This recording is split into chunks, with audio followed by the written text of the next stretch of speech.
Let us begin not with judgment, but with observation. The world today is saturated with echo chambers of inflated selves, hollow charisma, and faces that gleam with charm, yet conceal an abyss beneath. This mask that smiles and seduces and promises is often the persona of the narcissist. But I invite you, do not look outward. First, look inward. For every predator must feed, and what it feeds upon is not just weakness, but unconsciousness.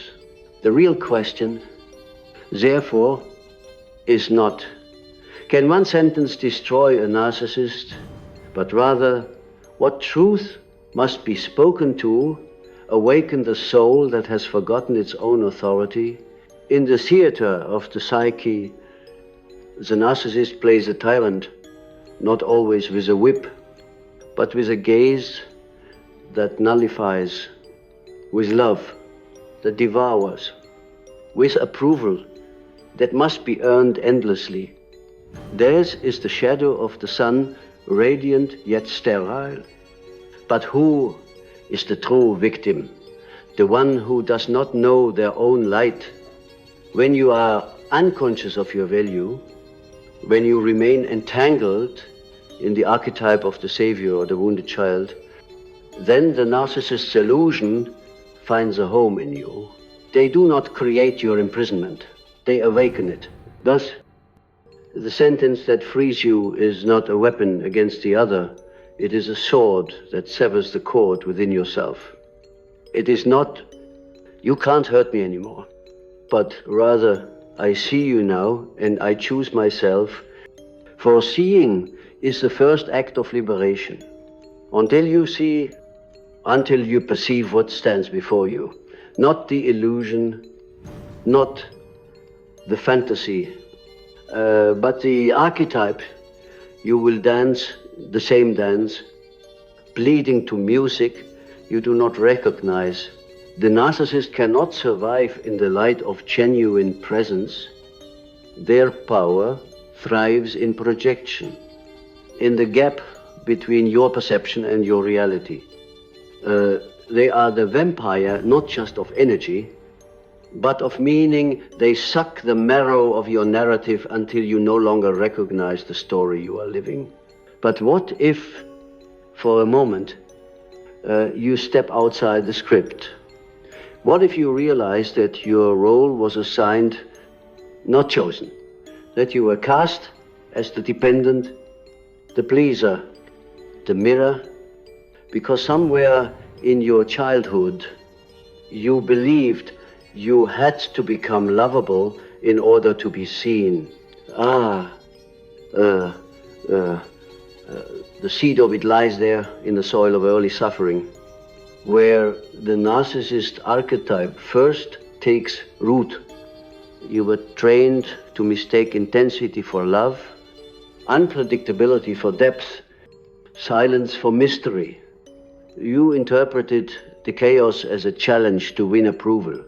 And so you became what the narcissist needs, a reflection, not a being. And let me tell you, this one sentence can indeed destroy their control over you. But only if that sentence arises not from defiance, but from revelation. The power lies not in volume, but in vision. It is the shift from why are they doing this to me to why am I still here? That is the sentence. The question that reverses the gaze, that brings the light of consciousness inward. It is not an accusation, it is an awakening. In that moment, the tyrant becomes visible not as a demon, but as a fragment, a fractured soul acting out its own wounds through domination. But do not let compassion entangle you. Compassion without boundary becomes martyrdom. And martyrdom is a slow suicide of the soul. In dreams, the narcissist often appears as a king. A seducer or a thief, they come dressed in authority or allure, but always with a void behind the eyes.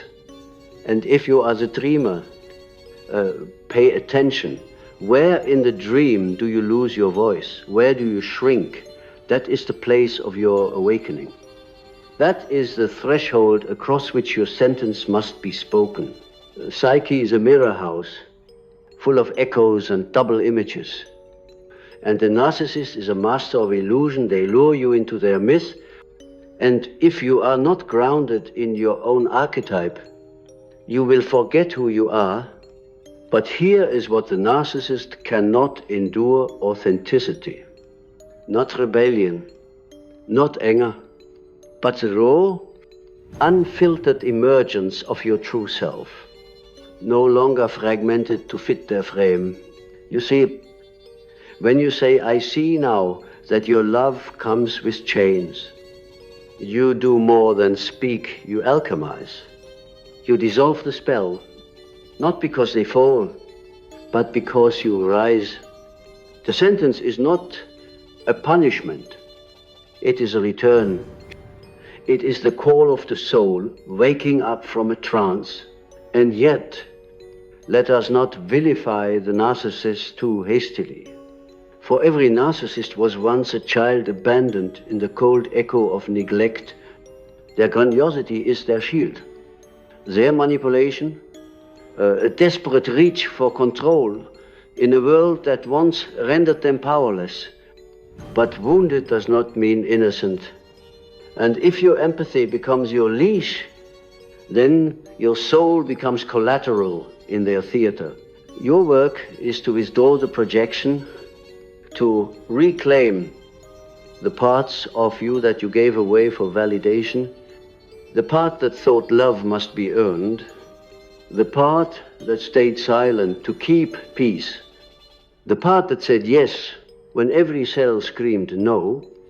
And when you gather those fragments back, one by one, you form again the shape of your soul.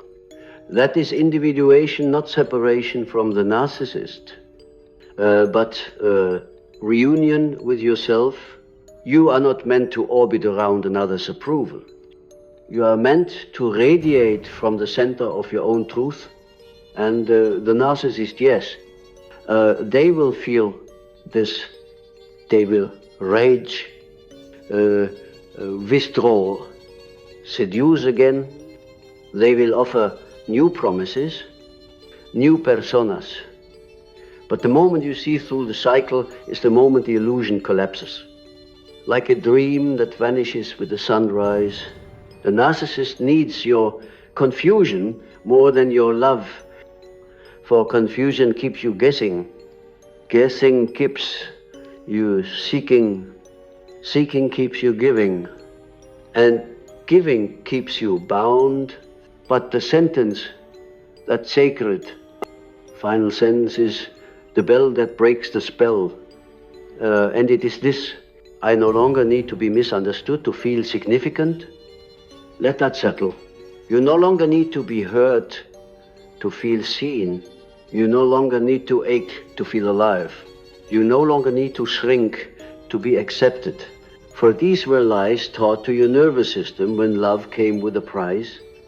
And the narcissist is merely the reenactment of that old religion where suffering was a sacrament and silence was survival. You now become the heretic to that system. And yes, it is terrifying. For the narcissist has not only occupied your heart, but colonized your inner voice. They taught you to doubt your intuition, to mistrust your gut, to question your worth. So when you finally speak your sentence, you are not just confronting them, you are unlearning a gospel of self-abandonment. Do you understand now? It is not about destroying them, it is about no longer needing them to validate your pain. They are not the God of your suffering. And once you realize this, their power dissolves like mist beneath the rising sun of your awareness. I tell you, the narcissist is not afraid of you leaving, they are afraid of you awakening. Because when you awaken, you become a mirror that reflects not their persona, but their shadow. And no mask can endure that light. The mirror, once fogged by longing and illusion, too becomes clear when you stop editing your truth to maintain the illusion of harmony. You stop dancing for their applause. You stop bending the truth so that you may still be loved. That is the beginning of psychological freedom, not rebellion, but authenticity. The narcissist cannot manipulate a person who is no longer addicted to approval. You see, their control does not depend on chains. It depends on your need to be chosen. And that need is ancient. It is not about them. It never was. It is about the wound that lives beneath your rib cage, the one that still asks, am I enough if I am not performing? It is there, in that silent question, that the narcissist finds their grip. They speak to your hidden hunger, and you mistake their echo for truth. But let us go deeper. What is the root of this dance? It is the unconscious pact between the archetype of the false king and the invisible child. The narcissist is crowned by their own ego. Yes, but they rise only because the inner child in you kneels. Kneels, not in reverence, but in desperation to be seen. So the game is sustained, not through force, but through forgotten trauma. They do not bind you with ropes, they bind you with unhealed hopes. And so your sentence must not only be spoken, it must be embodied. Words alone are not enough. The psyche listens not to declarations, but to frequency. You must become the truth you speak. Your nervous system must learn that peace is not a performance, that love is not a transaction, that your light is not earned, it is remembered. When you speak your sentence, when you say, this is not love, this is control, or I release the version of myself that needed you to feel whole, you do not only shake their illusion, you fracture the spell within you. You create an internal exorcism of false identity. You awaken the adult within the child, the witness within the wounded, the self within the shadow. And yes, there will be grief, grief for the fantasy, grief for the time lost, grief for the version of you that once believed you were broken. That is sacred grief. That is the death that precedes rebirth. The narcissist thrives in spaces where boundaries are blurred, where guilt replaces intuition, where silence masquerades as loyalty. But once you become sovereign within your own psyche, the game ends, not with fury, but with clarity, not with vengeance, but with stillness. There's nothing more frightening to a narcissist than the silence of a person who no longer needs to explain, for explanation was the currency they demanded. Always more justification, more proof, more sacrifice. But when you realize you owe them nothing, not your story, not your softness, not your soul, then the altar collapses, the rituals cease. You are no longer in their religion. The narcissist operates through the archetype of the trickster. When wounded, they confuse love with control, intimacy with enmeshment, presence with dominance. But your soul knows the difference. And once you listen to the whisper beneath the noise, you remember real love liberates. It does not confuse. In my work, I observed this over and over again. Those who remained bound to toxic personas often carried an internal split, a division between the conscious desire for freedom and the unconscious loyalty to pain. That loyalty is not madness. It is programming when pain was once proof that you mattered. Peace can feel like abandonment when chaos was once love. Calm can feel like numbness. This is the paradox you must hold when you speak your sentence. Do not expect joy to erupt instantly. Expect disorientation. The narcissist may try to re-enter your life not as a tyrant, but as a wounded redeemer. They may apologize, they may weep, they may confess, but beware unless they have journeyed into their own shadow. Their words are merely a new mask. Compassion does not require reunion. Forgiveness does not require proximity. You are not cruel for walking away. You are sacred for returning to yourself. Let me say that again. You are not abandoning them. You are retrieving the part of you that abandoned yourself. In dreams, those who free themselves from the narcissist archetype often report standing in doorways that open into light, but which they hesitate to step through. Behind them, a voice calls out, a familiar voice, often sorrowful, sometimes angry. That is the moment of testing. Will you walk into your new identity or return for one last rescue? And you must know this dream is not fantasy. It is the blueprint of transformation. The narcissist in the symbolic realm represents the unintegrated ego in its most desperate expression. Grandiose, hollow, hungry. But your encounter with them is not punishment. It is alchemy. They arrive in your life to show you the parts of yourself you have yet to claim. Your boundaries, your voice, your truth, they are the teacher of contrast. But once the lesson is learned, the contract is complete, you do not have to keep studying pain to graduate. The sentence that severs their grip is not always spoken aloud. Sometimes it is the decision you make in silence. To stop answering the late night messages, to stop explaining your worth, to stop hoping they'll change. It is in those moments of radical presence with your own value that the control dissolves. And I must tell you this with urgency. Do not wait for closure from them. They will never give it, because closure was never theirs to give. It was always yours to claim. Closure is not a door they must shut.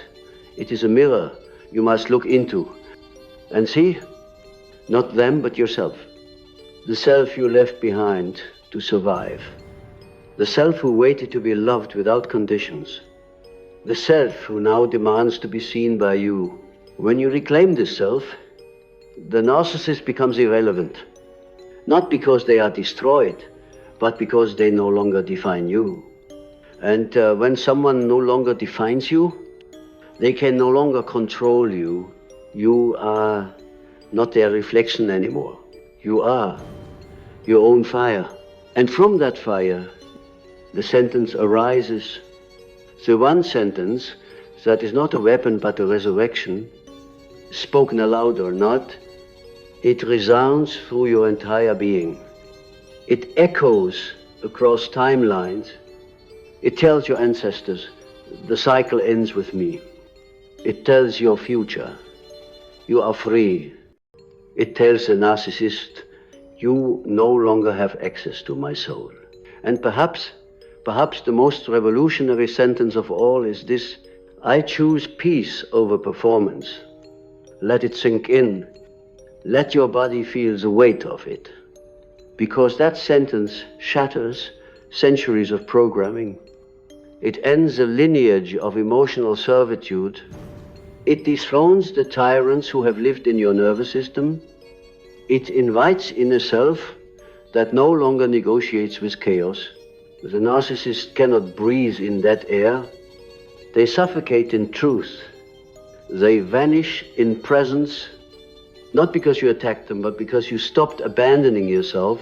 And so, my friend, if you ask me, can just one sentence destroy a narcissist's control over you forever? I will say yes. Yes, if that sentence is forged in the fire of your individuation. Yes, if it is spoken not in rage, but in awakening. Yes, if it is the echo of your soul remembering itself. The narcissist does not fear confrontation. They feed on it. They do not fear your anger. They twist it, but they fear your stillness. They fear your absence. They fear your sovereignty. For in that space, there is no room left for illusion. There is only you, and you, when fully remembered, are untouchable. The self, when awakened, no longer negotiates with shadows pretending to be light. The narcissist's power lies not in their persona, but in your unconscious agreement to remain asleep. This agreement is ancestral, psychological, archetypal. It is not merely personal. It echoes through lifetimes of silence, through generations who survived by not making waves, by shrinking their light to preserve connection. But connection bought through the death of authenticity is not union, it is entrapment. This is why individuation is not a luxury. It is a sacred responsibility. To say, I choose myself, is to say, I choose truth. Even if it costs me the illusion of love, the narcissist cannot follow you there, into that temple of honesty. Their image cracks in the presence of undiluted integrity. They demand roles, mother, mirror, savior, fan, but the self demands nothing. The self simply is. And what is cannot be owned, you see, control can only thrive in falsehood, in roles we play to keep peace while inner war rages on. But the moment you abandon the performance, you cease to be usable, you cease to be digestible, the narcissist's feast is over, and what is left is their own reflection, hollow and unmet. Do not be surprised if they rage. Do not be surprised if they become poetic, apologetics, prophetic. This too is part of the myth. But now you see the myth. Now you read between the lines. Now your body, your sacred instrument, knows the difference between tension and truth. And once the body knows, it cannot unknow that one sentence. Your sentence is an invocation of the deeper self. It speaks not just to the other, but to the inner child, to the wounded protector, to the ancestral voices that said, endure, be quiet, be useful. And in that sentence, you become the voice they never had. The lineage of silence ends with you. I remember a patient, a woman, who for decades had danced in the orbit of a narcissist's gravity. Each cycle more dizzying than the last. She would leave, then return, speak, then silence herself. The drama was not just in the relationship, it was in her identification with suffering as worth. If I hurt enough, she said once, maybe he'll see me. But what she really meant was, if I disappear completely, maybe I will finally be loved, and one day, not through epiphany, but through exhaustion. She said it. I would rather be alone in truth than together in delusion. It wasn't loud. It wasn't dramatic. But everything changed. Not because he changed, but because she no longer participated in the performance. She was no longer casting him in the play of her childhood wounds. She was no longer rewriting her father's absence with his breadcrumbs. She no longer believed that her pain was noble, that her silence was strength. And so he vanished not in smoke, but in irrelevance. This is how the sentence works. It is not a dagger, it is a dawn. It doesn't kill them, it reveals them. It doesn't wound you, it returns you. And what does it return you? To the wholeness that was never truly gone, to the voice that once whispered beneath your people-pleasing, to the boundaries that were broken before you knew they existed, to the inner mystic that watched the whole tragedy unfold and waited oh so patiently for you to awaken. Do not seek revenge. That is still bondage. Do not seek to expose them. That is still attention. Instead, withdraw your energy entirely. Not in spite, but in power. Let their script crumble in your absence. Let their empire of illusion collapse when the audience leaves. You were the one who gave them the throne. Now, you walk away not with bitterness, but with understanding. And yes, understanding can ache. It is no small thing to realize that what you called love was a contract written in trauma. But it is also no small thing to be free. The narcissist operates within the archetypal shadow of the magician, one who casts spells not to awaken, but to seduce. Their words are designed not to nourish, but to tether. But what is the antidote to illusion insight? The gaze that does not blink, the presence that does not flinch. When you see them clearly, not through the haze of projection, but through the eyes of your integrated self, they lose their mask. And what do you see then? A child terrified of being insignificant. A soul trapped in the theater of dominance. A human being disconnected from source. And yet, your empathy is no longer an excuse to stay. Empathy must have boundaries, or it becomes self-erasure. Your compassion is not a passport back into abuse. It is the blessing you give as you close the door. Let them find their healing, but not at the cost of your own. And if you fear the void that follows, know this. It is not a void. It is spaciousness.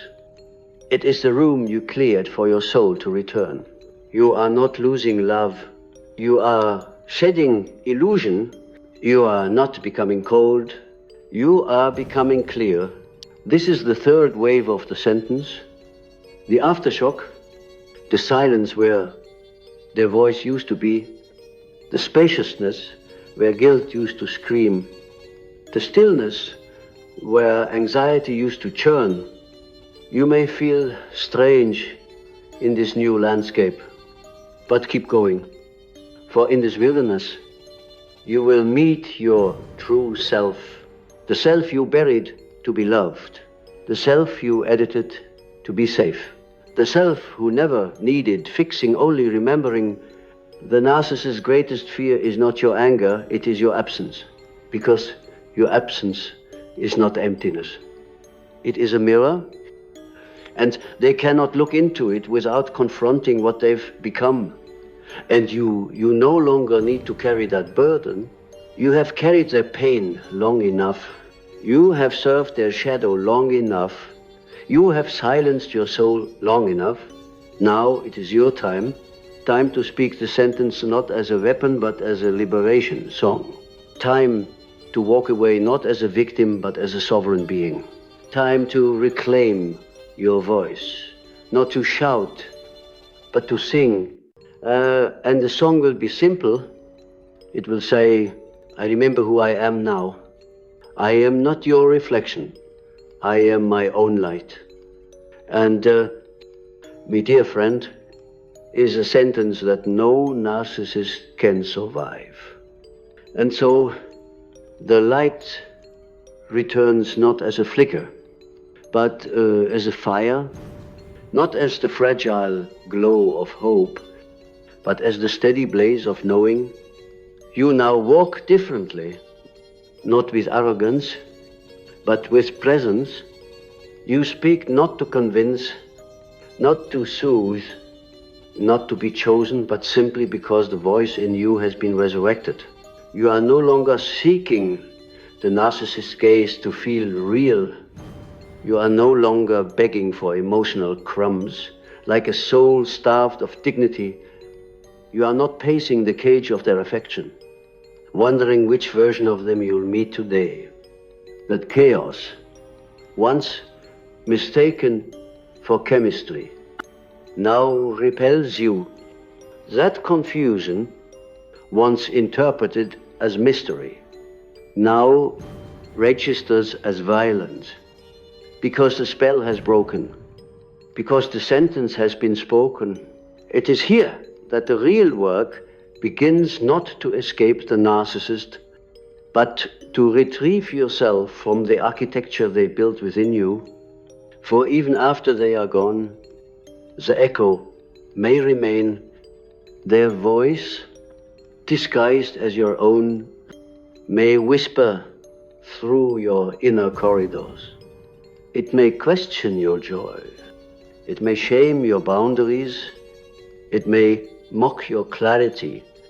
But now you see it for what it is, not intuition, but indoctrination.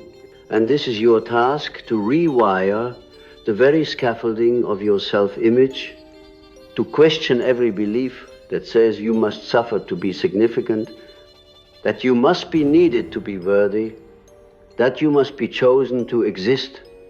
These were the commandments of a broken system. You are now rewriting the gospel, a gospel that begins not with their name, but with yours. The narcissist may call you cold now, selfish, disloyal. They will say you abandoned them, that you forgot your promises. But hear me, they are not grieving you. They are grieving the loss of control. They are mourning the collapse of the mirror. They do not miss your love. They miss their own reflection in your eyes. Let them grieve. That is not your burden to carry. You are no longer the caretaker of their emptiness. You are the guardian of your own wholeness. This is the ultimate individuation, not the splitting of two people, but the integration of all your parts.